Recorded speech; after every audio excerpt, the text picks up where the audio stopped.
I've talked about how our Western model of church doesn't really fit with biblical paradigms and biblical models. And when I was mentioning in a previous video how people can compare churches, right? They're like, well, this church has this kind of worship and this church has this kind of curriculum. And well, my pastor only preaches for this many minutes. Well, yeah, well, mine does this. You think about the early church and church in most other nations and parts of the world, they can't do this. They don't even have choices. And in a way, we shouldn't. Because in the early church, when the church was getting grounded, it was that local church or bust. That was all they had. I mean, it was like you either gathered with the believers that were near you or you didn't. In fact, why did Paul have to write 1 Corinthians, 2 Corinthians, and 1 Thessalonians?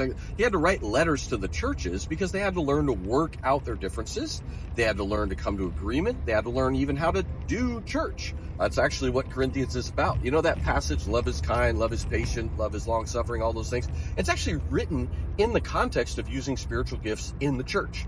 It's like when you have a church meeting, everyone's trying to grab, they didn't even have a mic, and that's a good thing. But everyone's trying to get everyone's attention. Everyone's trying to run the show. Everyone wants to preach their word or sing their song. But here's how you yield. Love is patient. Love is kind. It's not self-serving. It's actually not a marriage passage, although yes, it applies. It's a passage about how to use your gifts in the church. So back to my point, early Christians and most Christians in most parts of the world don't have the options we have. They can't go, well, I want to go to that church, not that one, because I like their worship better, or that pastor is better, or they have better snacks and donuts and they didn't have those options. But because we live in a Western consumer society, that's what we do. And it's really, if you think about it, that's not the way of the gospel.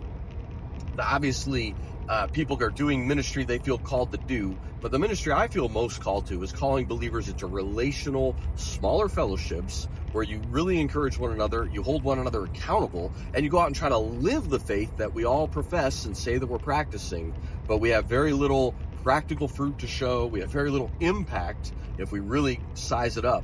We have big churches and minimal impact. Society's falling apart. The divorce rate in the church is just as high, if not higher, than in the world.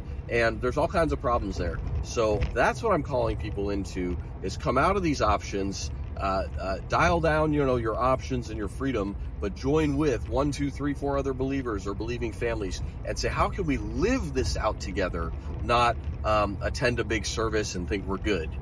That's what I'm driving at.